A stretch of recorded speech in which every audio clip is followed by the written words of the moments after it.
This time, on Monkey Thieves, Kavi reunites with his old troop. It's fingers crossed whether the Gulta gang will want him back or even remember the youngster.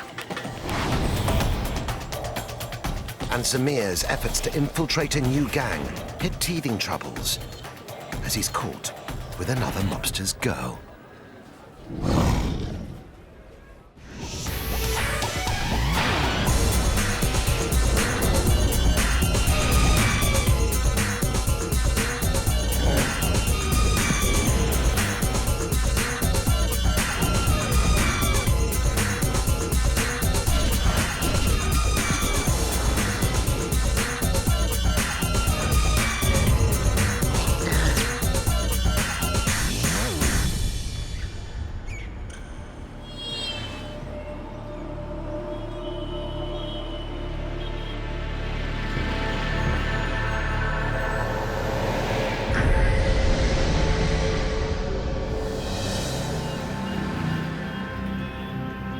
Following his failed attempt to topple Gulta gang leader Tarak, for the past 6 months, Zamir has been forced to lead a solitary life, scraping a living on Jaipur's city streets.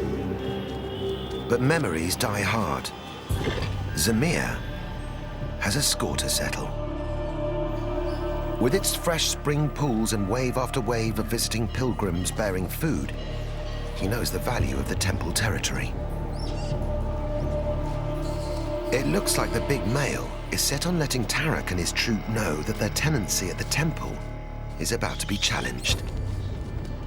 But he can't do it alone. If there's one macaque in the whole of Jaipur who'd make a great ally, it's Fang. And Zamir's about to pay the formidable male and his 50-strong troop a visit. Open 12 hours a day and 7 days a week, the central fruit and vegetable market is the most valued monkey territory inside Jaipur's Pink City walls. And one monkey controls it all.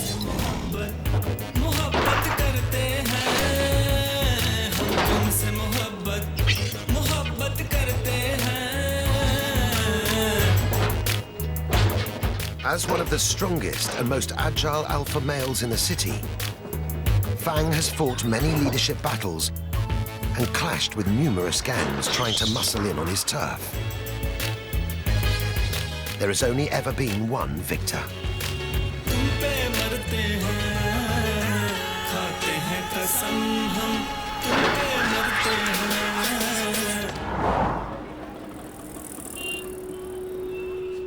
But Zamir hasn't come to fight. He comes in peace. On the outer edge territory of established troops, solitary males are often tolerated.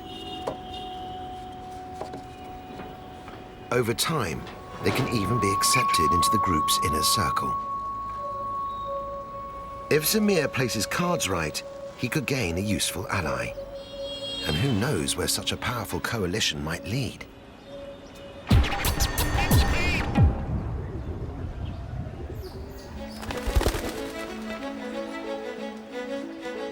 It's early morning at the Gulta gang's sacred temple home.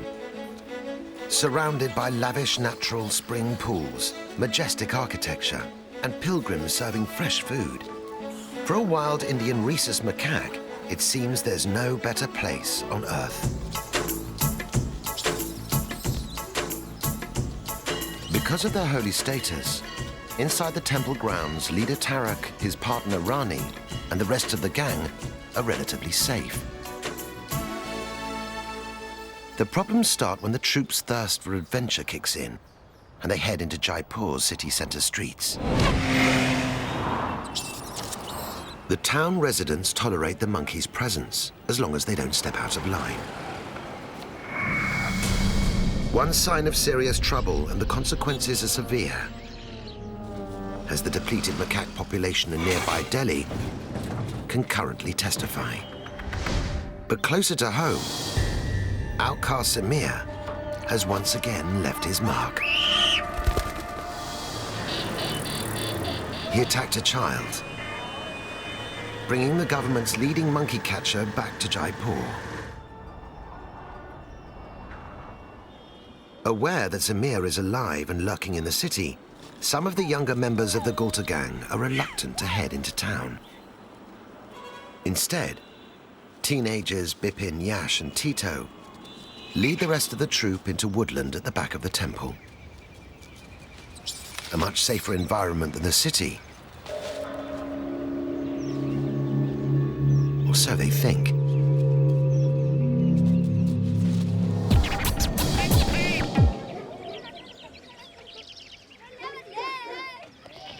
Eight months have passed for one youngster recovering at Animal Sanctuary Help in Suffering. The time has come for Kavi to make the journey back to Gulta and rejoin his troop.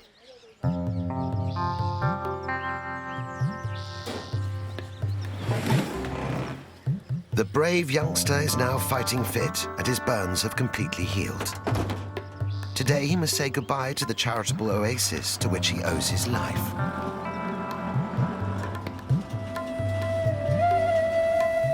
Around 4,000 macaques roam Jaipur's streets. Caretakers always return recovered animals to the exact spot where they were found, as macaques have specific territories. This is the most likely way of ensuring they return to their original troop.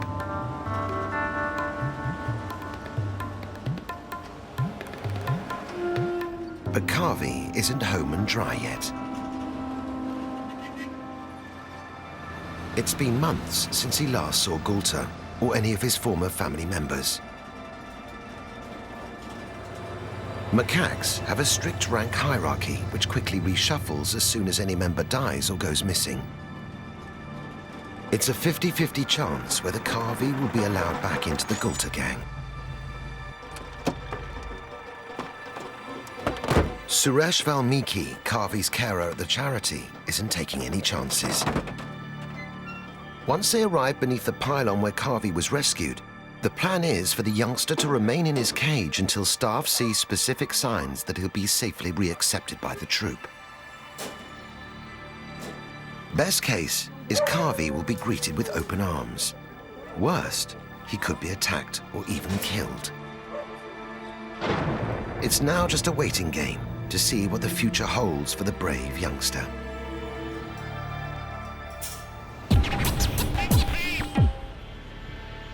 One former Gulta gang member who definitely has no chance of being reaccepted by his old troop is Samir.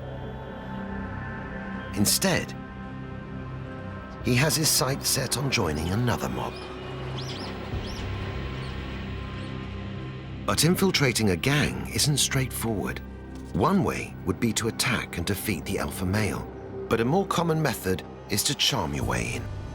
And that's exactly what Samir has in mind.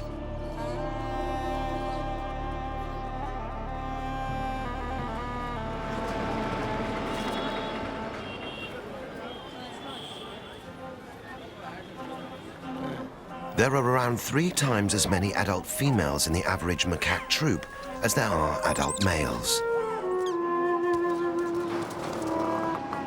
Girls rarely leave the families they're born into, unlike the boys, who, from around 4 years of age, pack their bags and look for new homes. The position of alpha male in most troops changes every couple of years, so the girls have to make sure they keep all the guys in their gang happy. It's a kind of insurance for when one of these lower-ranking males eventually becomes troop leader.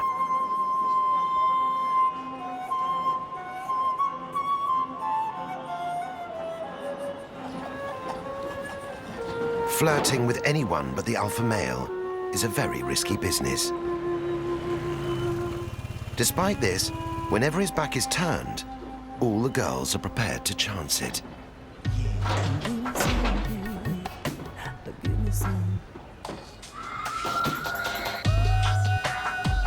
Zamir manages to catch the eye of one of Fang's high-ranking females.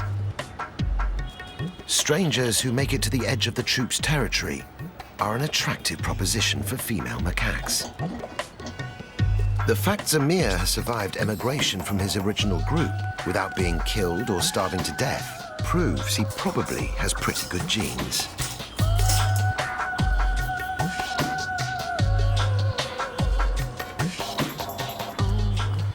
Another reason bachelor males are worth investing in is that one day they could take control of the female's troop.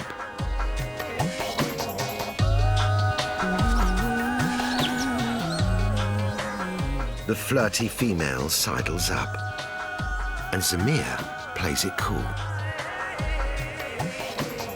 If he manages to develop a secret bond with the girl, Zamir could find himself being supported by one of Fang's leading ladies and all her family members, and potentially be fast-tracked up the gang's ranks. But flashing her lashes this time turns out to be a big mistake. The courting couple are spotted by the boss.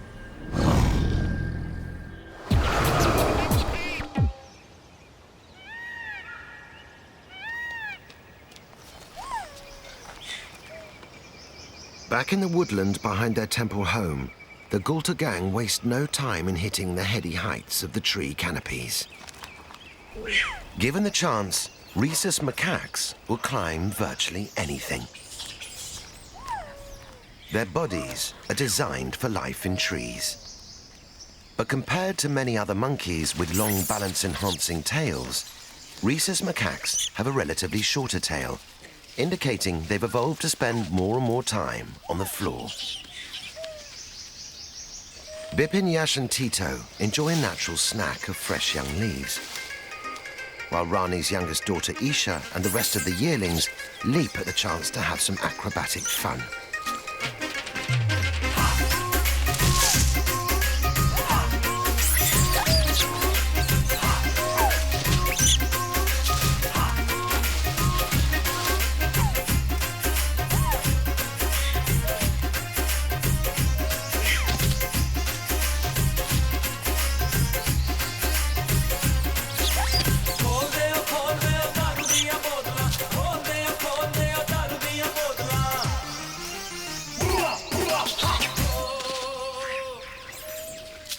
Alongside certain monkeys, the macaque's tree-climbing abilities only amount to child's play. The temple woodland is still the primary home to others. The Gulta gang are spotted by their lanky neighbors, the langurs.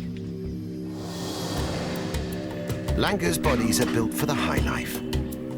Powerful hind limbs allow them to make horizontal leaps about twice the distance capable by macaques. Their long, thin tails provide incredible mid-air balance. Last summer, these leaping louts stormed the temple. With home advantage, the Gulta gang stood firm and sent them packing. But today, the boot is on the other foot. The langurs are highly protective of their fruit-bearing trees and edible leafy shrubs. On home turf, this country crew could quickly outflank, outleap, and outclass the Gulta gang. Standing up to fight could be a big mistake. So Tarek decides it's time to do what macaques do best. Run for it.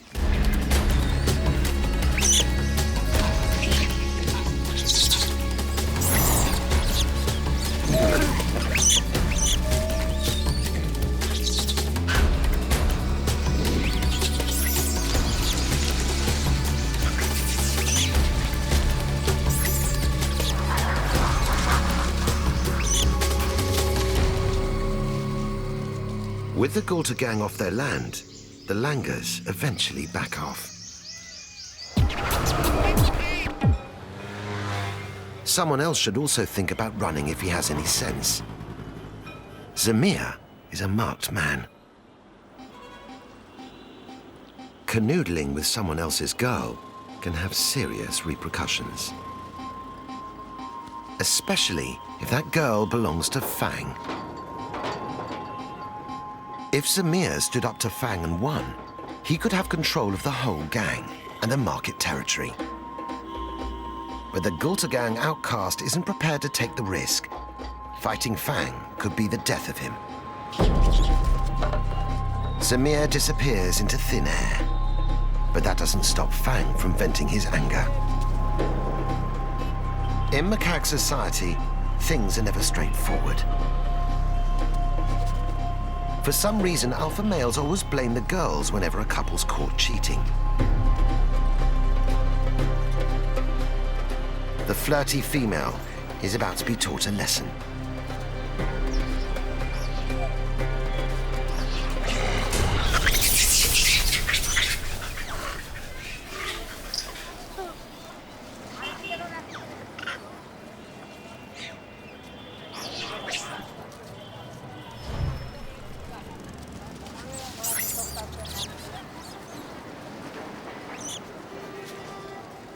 The jilted girl looks for support from her secret lover. But Zamir is long gone.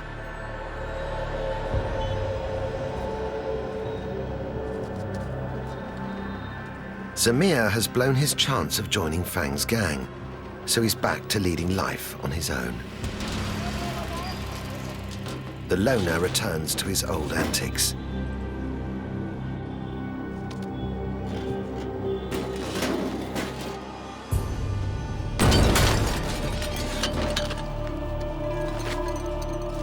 And they don't go unnoticed.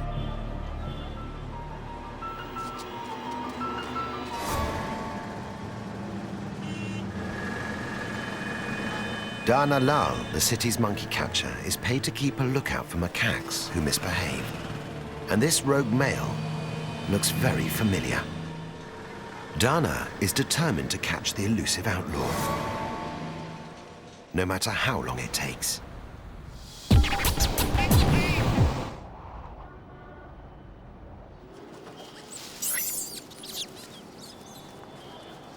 It's mid-afternoon. After fleeing the woodland, Tarak and the rest of the Gulta gang find themselves on the edge of the city. The temptation to go into town is too hard to resist, so the troop decide to head towards the city arch, where there are plenty of langur-free feeding opportunities.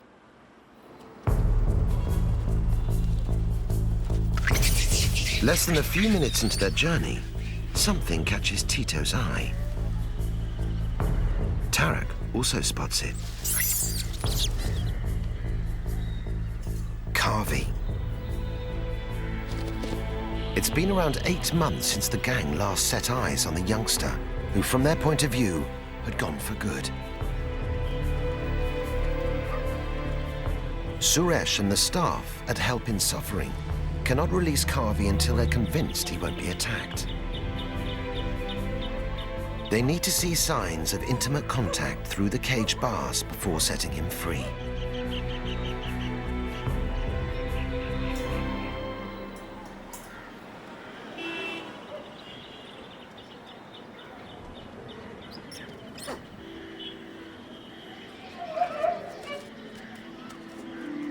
But to the Gulta gang, cages and monkeys can only mean one thing. Monkey catchers. Tarak and the troops sense this may be a trap. They about face and head back to the safety of the temple. For Kavi and Suresh, this is very bad news.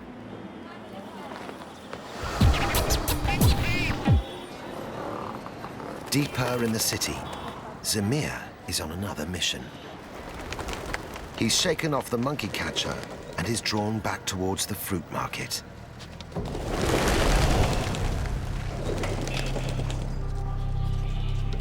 He failed with one of Fang's girls. So the big male now tries his luck with a different woman, for a different reason.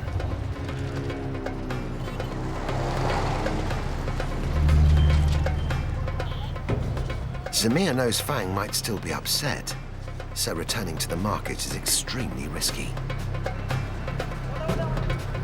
The loner spots an easy way of acquiring a fruit-laden feast without drawing too much attention to himself. To a rogue male macaque, someone like Tija out shopping alone is an easy target. Women and children are far less likely to fight back. unlike men, are usually given a slightly wider berth.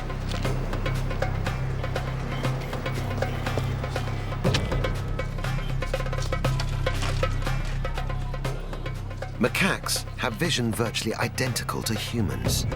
Zamir clocks every item Tija places into her shopping bag.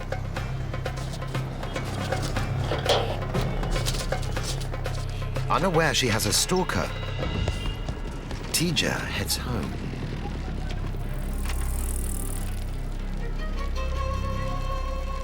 Zamir waits for his victim to become isolated from the crowds, as he knows that making his move in the middle of the busy streets could be a big mistake.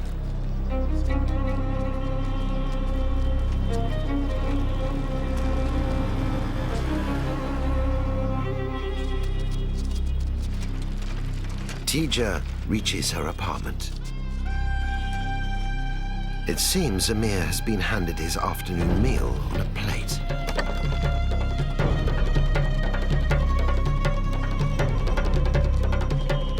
But the big male has attracted stalkers of his own. He doesn't realize it, but he's strolled into another mob's territory.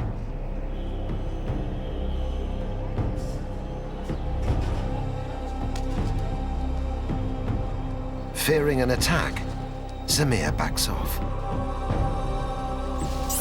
Unfortunately, he's completely surrounded. But it appears the troop are only after one thing.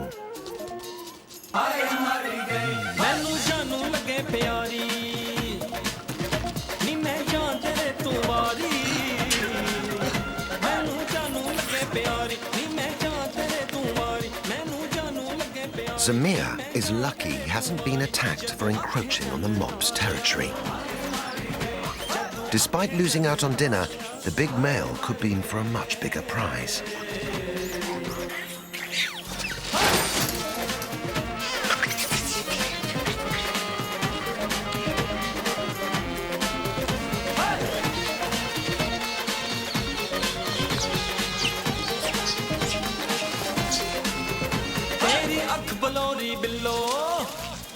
Tija finally hears the commotion outside.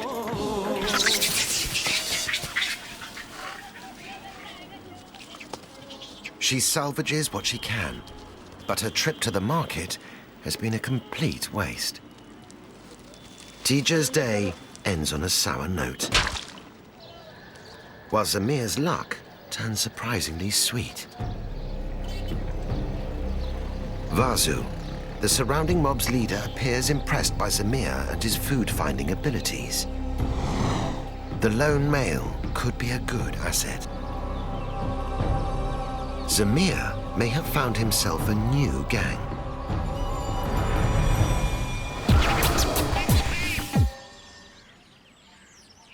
Back at Help in Suffering, one little monkey is having far less luck with his old gang.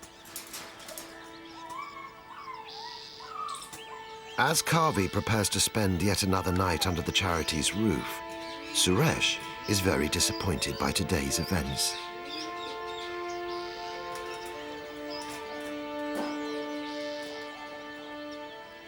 He was hoping that Kavi would now be running wild and free, but efforts to reintroduce him to the Gulta gang fail.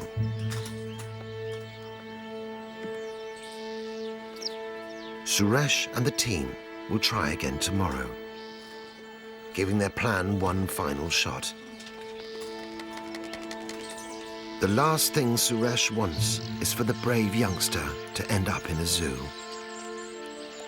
But if tomorrow's efforts fail, Kavi could spend the rest of his life behind bars.